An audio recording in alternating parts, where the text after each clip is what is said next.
If we lost the dollar as the world currency, I think that would be the equivalent of losing a war. Brace yourselves, folks. The global economy is teetering on the edge of chaos. Donald Trump's darkest nightmares are unfolding right before our eyes, and it's a terrifying sight. The world is turning its back on the US dollar, and guess who's leading the charge? China. That's right. China's done playing nice, thumbing its nose at Trump and the entire United States.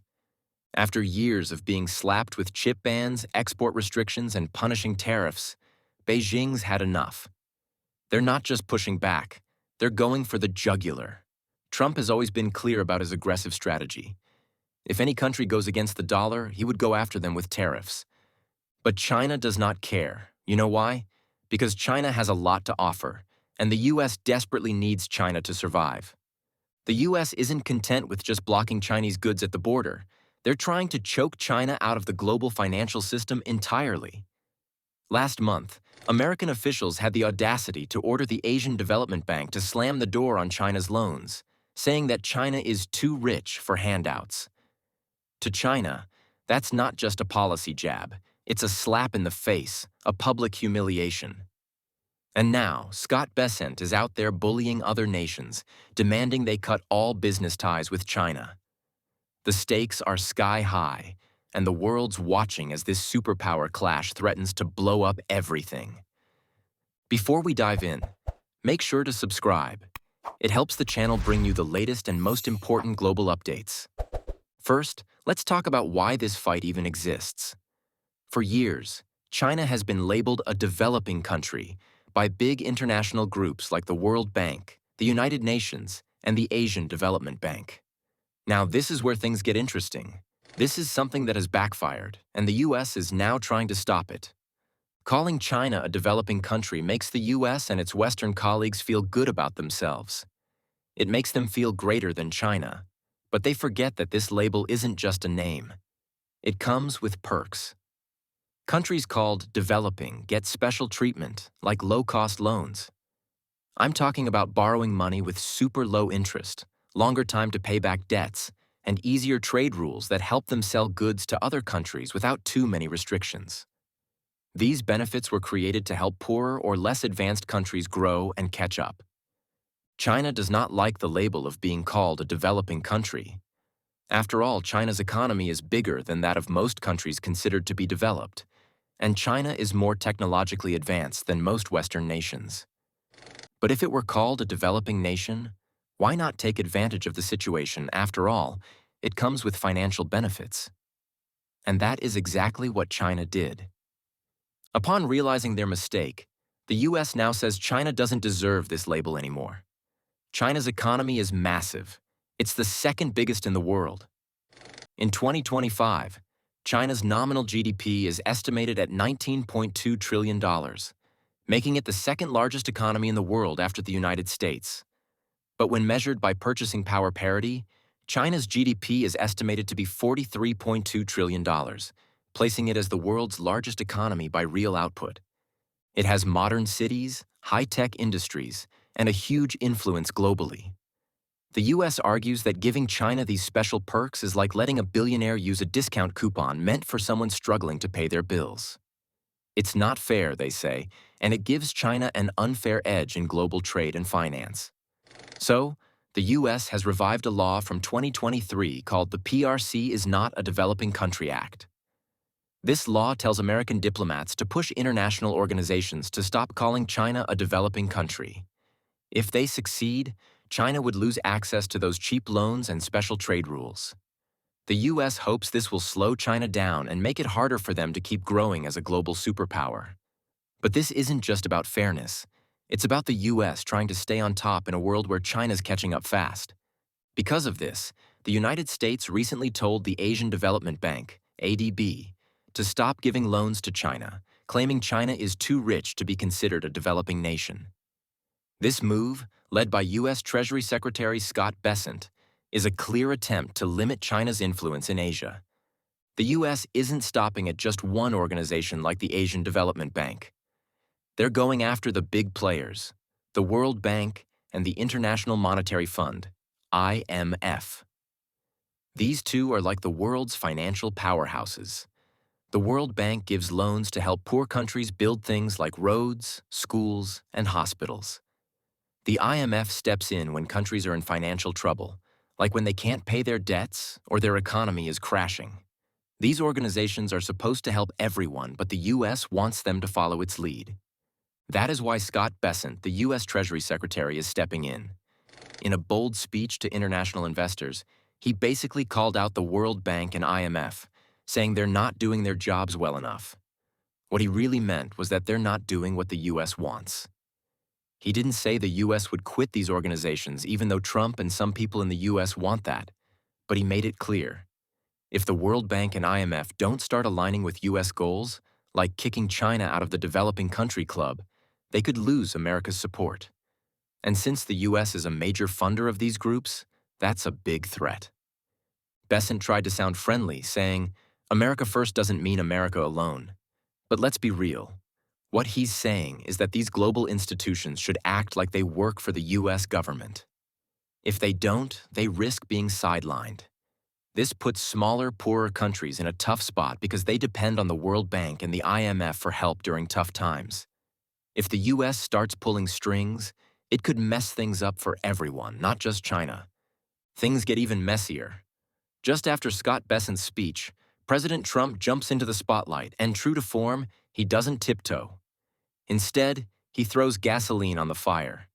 Trump warns that any country that doesn't side with the U.S. on trade, especially those working with China or BRICS, will face crushing tariffs. And that's on top of the sweeping tariffs he's already imposed across the board. But here's the problem. Trump keeps changing course, announcing tariffs one day, then postponing them the next. This constant flip-flopping is wreaking havoc. Businesses can't plan, investors are spooked, and even some of Trump's top supporters in the business world are starting to bail.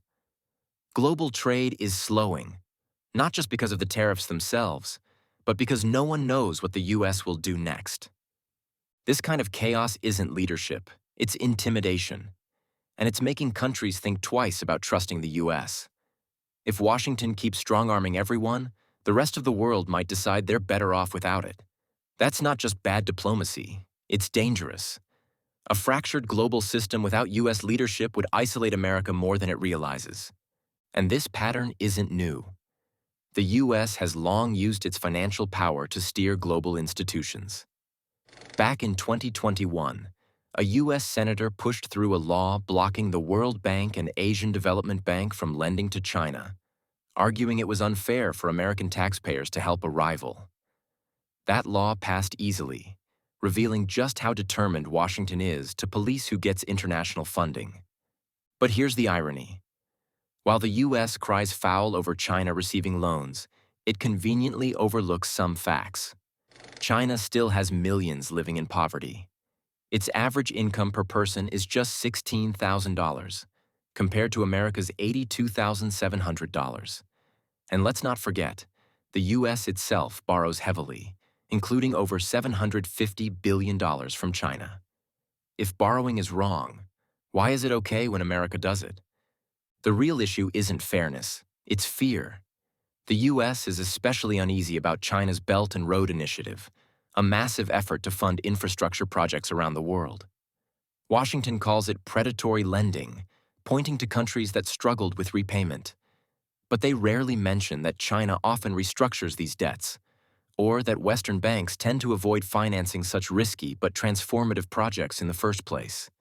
By trying to cut off China's access to global funding, the U.S. hopes to force Beijing into relying solely on its own resources or its alternative, the Asian Infrastructure Investment Bank, which America famously refused to join.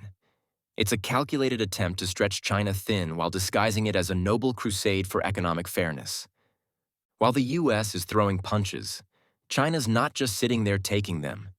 Instead, China's playing a smart, long-term game to keep its global influence strong. Despite all the pressure from the U.S., China's partnerships with other countries are actually growing. But how are they pulling this off? For one, China is building stronger economic ties with places like Asia and the Middle East. For example, a major investment group from Qatar, called the Qatar Investment Authority, recently bought a 10% stake in a Chinese financial company.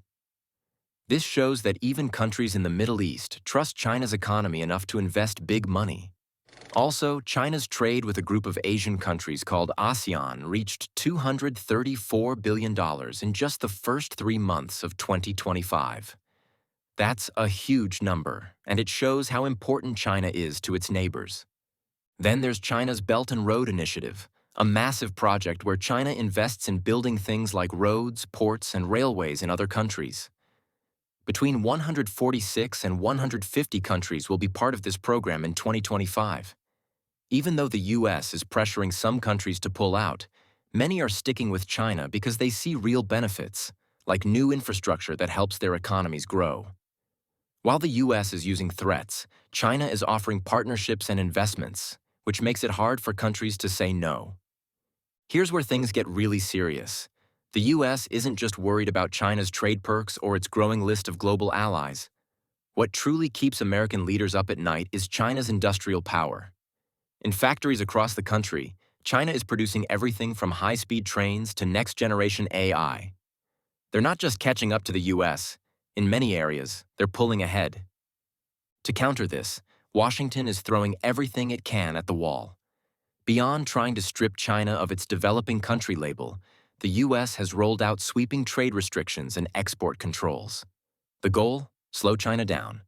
But every new factory opening and every tech milestone shows that Beijing isn't backing off. It's doubling down. And while the US tries to contain China, Beijing is redrawing the financial map. China is aggressively promoting the yuan in global trade. As of now, state banks handle 40% of cross-border transactions in yuan. This isn't just symbolic. It helps China sidestep US sanctions, makes the yuan more attractive to international partners, and draws capital into Chinese markets.